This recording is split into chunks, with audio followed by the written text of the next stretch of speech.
So what do Moscow, Idaho, Elon Musk, and the Kansas City Chiefs all have in common?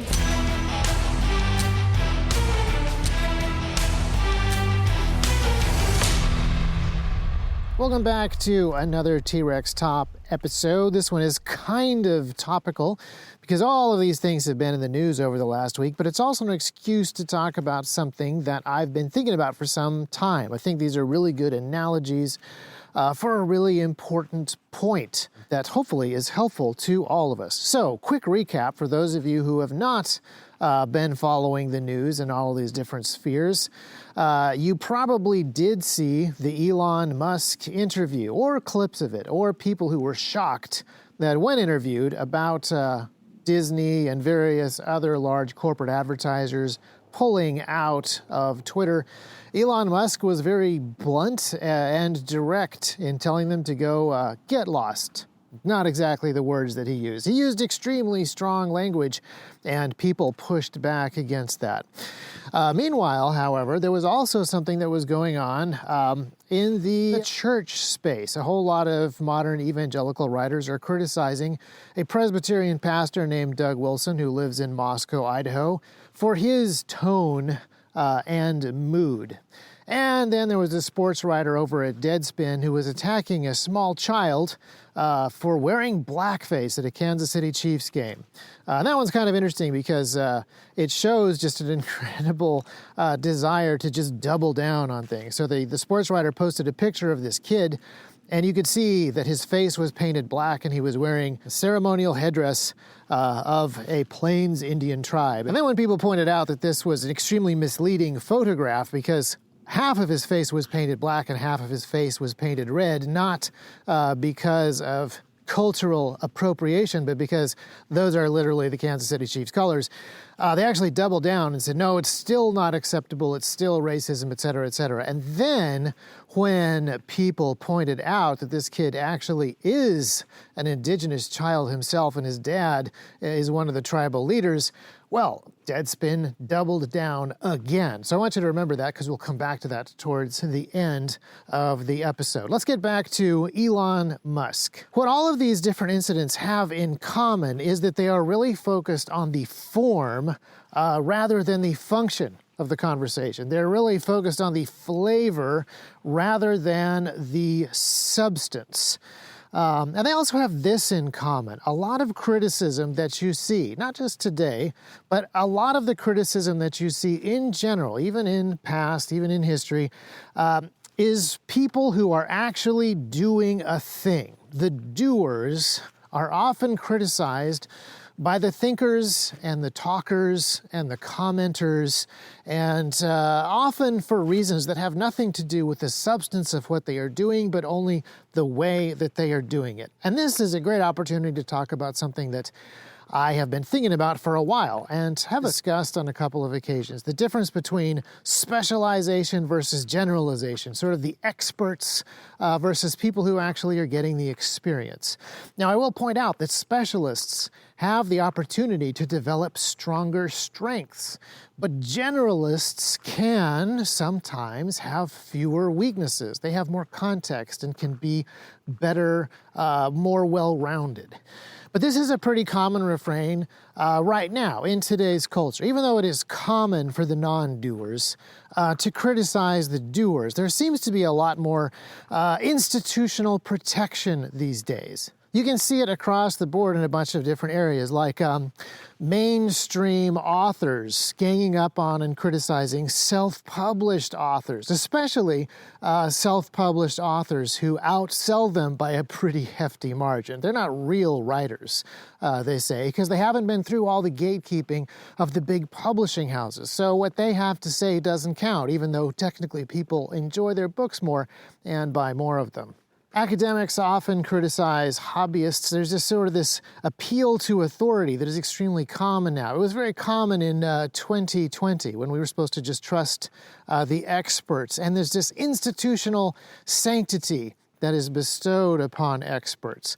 And oftentimes, in today's world, right now, this very minute, there's a strange tension that exists. I'll give you another example. Google and Facebook are kind of being sued by a conglomeration of newspapers. I'm not sure there's actually become an actual lawsuit yet, but it is being discussed that the newspaper industry is owed something like $26 billion by Google alone because Google News shares so much of their content. And yet there is this weird dependency, this codependency that they have. Google News is only valuable because it has New York Times content to share, but the New York Times is only relevant anymore because people can read it on Google News. So even though they're locked in this kind of conflict, they also need to mutually support and hold each other up as twin pillars of the institution of modern journalism. And, the mainstream has certainly turned on Elon Musk. And it's been really fascinating to watch that happen because at the beginning of his rise to fame, the entire mainstream media was on his side, and the academics and the politicians. He used to be the darling of the entire progressive crowd because his electric cars were going to save the environment. His rockets were the literal embodiment of science itself until, Dr. Fauci came along.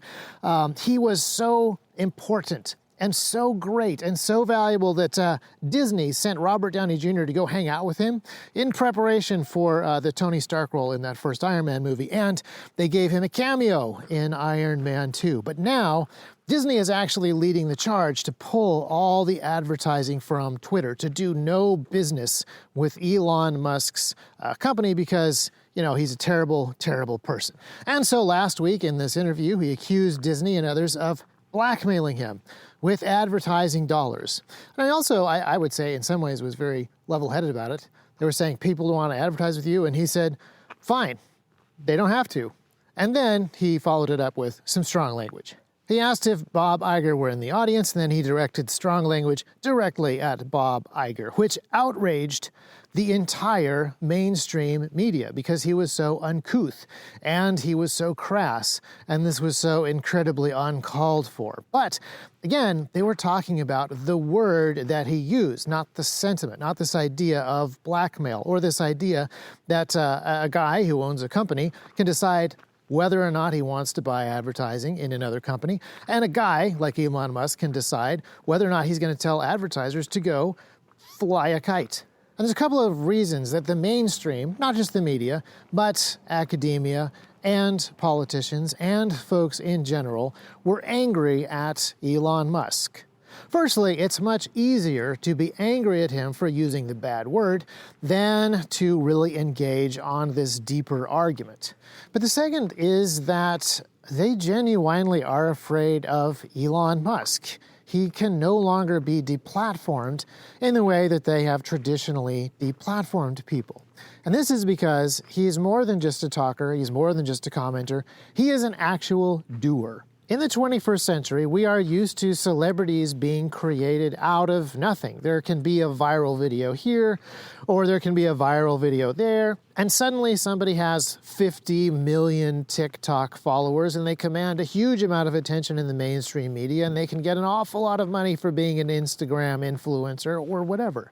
Those big publishing houses that I mentioned before can find somebody, publish their book, trot them out onto late-night talk shows, and turn them into a celebrity, a person of great importance overnight. And these people never really offer any type of threat to these institutions because they can be deplatformed just as easily overnight. And there's been a little bit of that with Elon Musk. See Iron Man 2. But what a lot of people are starting to realize is there's actual substance. There's more that he brings to the table than being lauded for inventing electric cars. Yes, he invented electric cars. He was the first one to ever do it. I read that several times. Not only does he have the courage to not care about what the mainstream thinks or says about him, but he actually has some substance to back it up, which I will get to also a little bit towards the end of the article.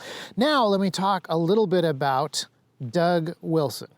Doug Wilson, many years ago, was the pastor of a small church in Moscow, Idaho, Reformed Presbyterian, and he wrote some books and he did a bunch of stuff. And over the decades, Doug Wilson was conspicuously absent from a lot of other Presbyterian conferences, and his books were conspicuously absent from large religious publishing houses. But he published his own books, he continued to teach his own people, and now, decades later, he can no longer be ignored. And so he is being attacked. Doug Wilson is not one of these flash-in-the-pan, instant, overnight success celebrities. Occasionally, he will have a video clip go viral, or people will stand up to criticize him, and that actually gets him more attention than if they had just left him alone. For example, this past week, Kevin DeYoung wrote an article about him and what he has built in Moscow that was, again, largely critical of mood and of tone. It wasn't quite as critical of the substance, but it also didn't differentiate between the two very well. And to be honest, I actually thought that that article had some significant value. This is the kind of thing that I believe ministry leaders should do one to another. They should sharpen each other like iron sharpening iron. There should be a level of collegiate, brotherly, constructive criticism. However, that is not how the internet interpreted that article. And for contextual reasons, they may have a point. But that being said, most of the furor on social media was pointless.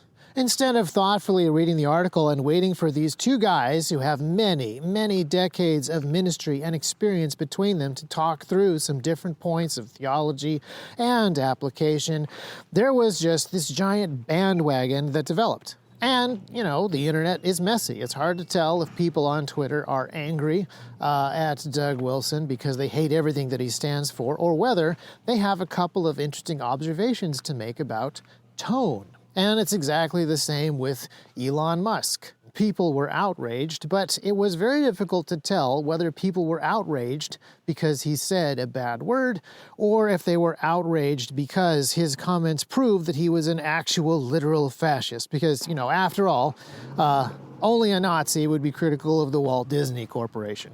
But I want to bring up these two examples because I think that this is helpful for us to think about how we do things in internet arguments inside of the firearm community on the internet, making it very clear what it is that we are actually talking about and whether it is an in-house debate between two Presbyterian theologians or whether it is an all-hands-on-deck call Elon Musk the next Donald Trump sort of bandwagon. One other quick example. I recently sold my car, which was a fantastic 2003 Crown Victoria Police Interceptor. And not everybody liked that car. Some people didn't like that car because they preferred the later generation. Some people didn't like that car because they preferred the Marquis Marauder version. Some people didn't like that car because they prefer the Dodge Charger. And some people don't like that car because they're hardcore eco-fascists who hate anything that burns gasoline. So one good takeaway is to try to be extremely clear with people in these kind of conversations, online conversations, who is actually criticizing what and who is actually arguing for what. And then the other thing is kind of the main point of this particular episode, this conflict between doers and non-doers. Once doers begin doing a work, they will attract a bunch of different people. They will attract other doers who want to be a part of the work. But then there's some people who want to look like they are doing, and they're attracted to a place where they can pitch in and appear as they are doers as well. They're kind of posers. But the problem is once they show up, they get shown up, and it becomes obvious that they're not really doing. Then there are the haters, people who know that they should be doing, but it's an awful lot of thankless work to be a doer. And so they kind of tear down whatever doing the doers are doing, so that to prove that it's impossible and not worth the effort. And oftentimes, those people will team up with the disenfranchised posers, and they will get together and they will attack the doers. Sometimes these people are thinkers and academics who are trying to protect their institutional bona fides. Sometimes they're just lazy. There can be a million different reasons, but doers represent a significant threat to a lot of different groups. A fearful people will like the security of centralized systems and large institutions that they can abdicate their responsibilities to, because those guys will maintain the control. There's always a way to shame and deplatform people who are part of these types of systems. But Elon Musk is a little bit different. He has actual assets, and in a bunch of different ways. You may have heard him talk about the fact that Tesla isn't actually a car factory. It is technically a factory. The idea behind Tesla is not just to make electric cars that exist on government subsidies, but to experiment with and develop new manufacturing technologies and new production technologies. I've been reading a little bit about how the big car manufacturers, Ford, General Motors, etc., all spun up new factories and retooled their existing factories to make bombers and fighters and tanks during World War II. And I don't know that these particular car manufacturers would be able to do that today, certainly not with the same type of speed that they did back in the 1940s. But I kind of think that Tesla could, because they are doing this kind of really reactive experimental work and changing all kinds of different manufacturing technologies and experimenting with ways of producing really complex things in large quantities in places where there isn't enough infrastructure to theoretically be able to do that. And in addition to a bunch of amazing engineers, he also has a ton of lawyers. My brother Noah pointed out that the Cybertruck, goofy and ridiculous as it looks, is the first production car to have a completely drive-by-wire steering system, which means that an entire army of Elon Musk lawyers had to fight a bunch of regulatory battles with the United States government to get that done. And that's something that they've done with a lot of their different cars. So in addition to these factories and these engineers and these lawyers, he also has his rocket company.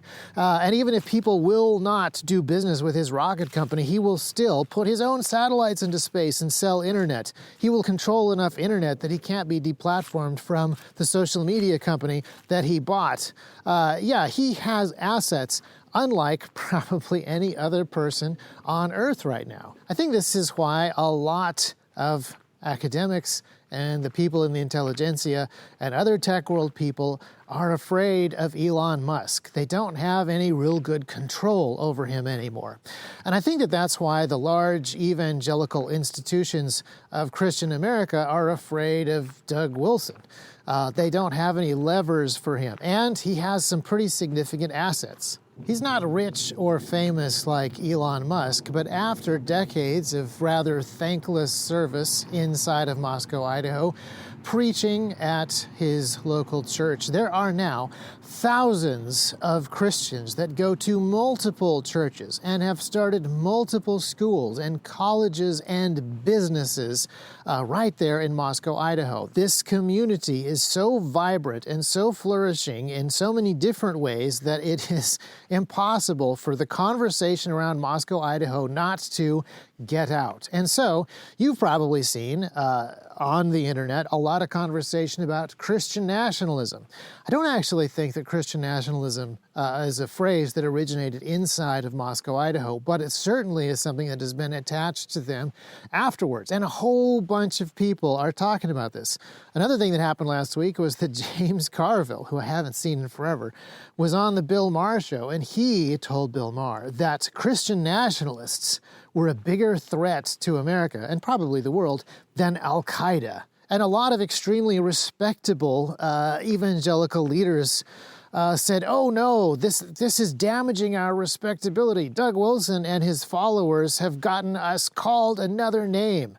But Doug Wilson doesn't care. His followers don't care. And to be honest, I don't care either. I've been called way worse things by James Carville in the past. A lot of Christians have been called fascists and zealots and racists for the last several years. So I don't actually see how this thing is supposed to have any significant sting to it. But if you remember, there's a whole lot of very highly displaced Christian evangelicals. They are attached to these large publishing houses, and they have a lot of prestige that comes with it, and a lot of that prestige comes from the larger mainstream world. And that absolutely is at risk sometimes. I remember this conversation happening decades ago when Christopher Hitchens was one of the preeminent atheists in the world. He and Richard Dawkins always had best-selling books, and they were always doing the lecture circuit, and they were always being lauded as these incredibly intelligent guys who spent most of their time attacking Christianity. Well, Doug Wilson and Christopher Hitchens got together to do a little lecture circuit tour themselves, a debate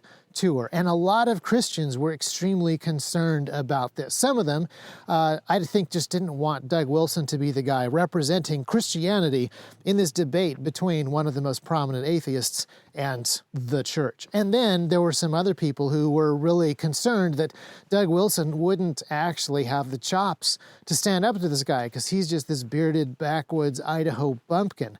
But I think that a lot of people were more concerned that Doug Wilson would actually win, that he would actually bring presuppositional apologetics to bear, like Bahnsen did, and dismantle some of these arguments, and then they would be really embarrassed. Because a lot of these big evangelical leaders, I think, really enjoyed being interviewed on NPR, occasionally having an op-ed piece run in the New York Times, being invited to the White House prayer breakfast. And their desire to hang on to this level of approval got in the way of them approving what turned out to be a really cool thing that happened. And there's a neat documentary about it, and Christopher Hitchens and Doug Wilson actually really hit it off. And I think that their conversations that they had together were fascinating. But that's a topic for another day. The point that I want to get back to is people who do stuff are going to be threatening to people who don't really do stuff. And I realize that I'm coming off as too harsh because I started off by saying that people who specialize do in fact have incredible strengths. I do appreciate theologians who sat and thought deep thoughts and thinked big thinks and wrote books about them. And yet, when it comes to theology or building large technological advances, there's a huge amount of value in being a generalist. Mastering a topic, certainly, but being able to do more than one thing. Some of the most useful practical books that I love are not from specialist theologians, but from guys who were in the trenches. They were practically applying everything that they learned and taking all the lessons from real life back to their other studies. And I think that's one of the things that is true of Elon Musk as well. I read a fascinating comment from someone who said that the secret power that Musk has, it's not just that he's very intelligent and weird, although, that probably helps, but it is the order in which he learned different things. Because his dad was a very talented mechanical engineer, he already had all these mechanical engineering shelves in his brain when he went to become a software engineer. And once he mastered software engineering, he went on to master mechanical engineering. And then from mechanical engineering, he has gone on to master manufacturing engineering. And these are disciplines that anybody, within reason, could take on. But the order in which he learned them built shelves and foundations for the other skills so that he has a very specific, unique capability when it comes to taking on these gigantic projects. The fact that he was able to get a lot of business knowledge by being involved in that PayPal startup, I think also is a huge part of his DNA. It's one of those things that makes him a very effectual doer. And this very effectual doing is one of the things that is drawing a considerable amount of fearful criticism. So I've got a couple of homework assignments for you, but first I want to get back to that child who was enjoying supporting his team, the Kansas City Chiefs, because there's an element here that I think is really important. Not only did the Deadspin people continue to double down on this kid as they learned more about him, rather than apologize when they realized that he was, in fact, an indigenous person and, appropriating no culture other than his own, they reached out to other tribal leaders to try to get them to turn on one of their own. And they got some kind of boilerplate response that said, we don't really endorse people wearing things in specific places like this.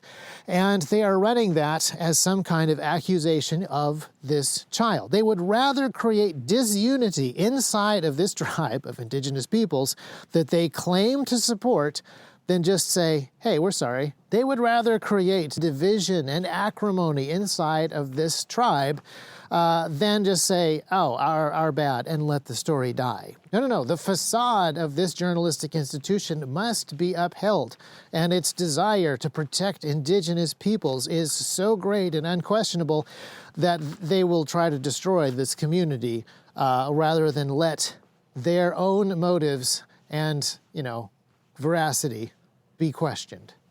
So let's get to those homework assignments. Again, I don't want to throw experts and specialists out completely, but I do want to point out that there is the tendency for experts to have great theoretical knowledge and completely miss the practical application of the thing that they are theoretically experts in. So the first homework assignment is not to get caught up in some of these arguments emotionally and then end up on the wrong side. And the second homework assignment is to be a doer. I believe that we are at a specific time in history when we have not enough doers. I don't know that we actually have too many experts and specialists, but we certainly have too many posers and too many haters. A lot of sour grapes going around. People told Elon Musk that if he wanted Twitter's policies to be different, he should just buy it himself. They didn't think that he was actually going to do that. And when people told Doug Wilson that they wouldn't publish his books and they wouldn't invite him to their conferences, they didn't know how effective he was going to be just doing his regular work in Idaho. If you can ignore the trends and the flash in the pan celebrities and just do the work, you don't have to care what Bob Iger says, and you don't have to care what James Carville says. And what you do, even though it isn't going to attract a whole lot of positive attention from the intelligentsia, is going to eventually be effective. So, get out there and do. Don't stop thinking, don't stop reading, don't stop writing, but do.